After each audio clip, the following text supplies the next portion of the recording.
In today's video, I'm going to teach you how to use the Clickup API.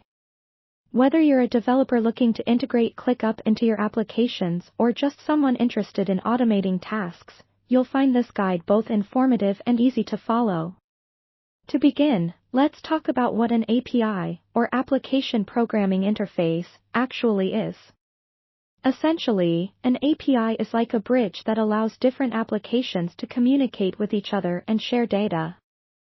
The Clickup API enables users to extend the functionality of Clickup by integrating it with other software, allowing you to streamline processes and improve your workflow. The first step is to log into your Clickup account. Once you're logged in, navigate to your avatar in the bottom left corner, and select Apps from the drop-down menu. This area is your gateway to generating an API token, which is crucial for authenticating your API requests. When you're here, look for the Generate API Key button and click it. It will instantly create an API key that you must keep secure and not share publicly.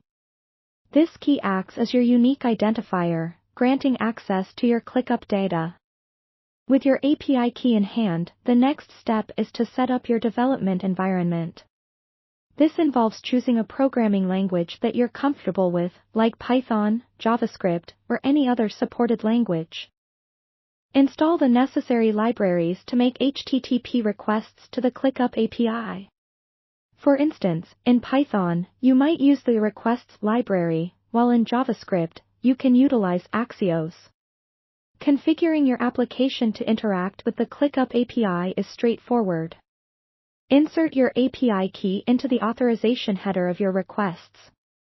This tells the Clickup server who you are and verifies your permissions for the actions you're trying to perform. As you start building, it's helpful to keep the Clickup API documentation open.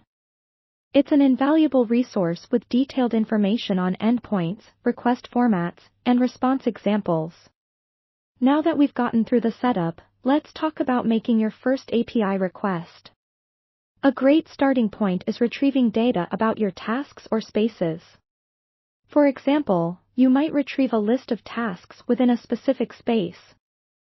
Send an HTTP GET request to the endpoint associated with tasks, replacing placeholders with your unique identifiers, such as workspace or task IDs. Successfully doing this will return a response with the data in JSON format, which you can then manipulate as needed. Remember, crafting efficient API requests is crucial. Consider only requesting the necessary data fields and implementing pagination for larger datasets to improve performance.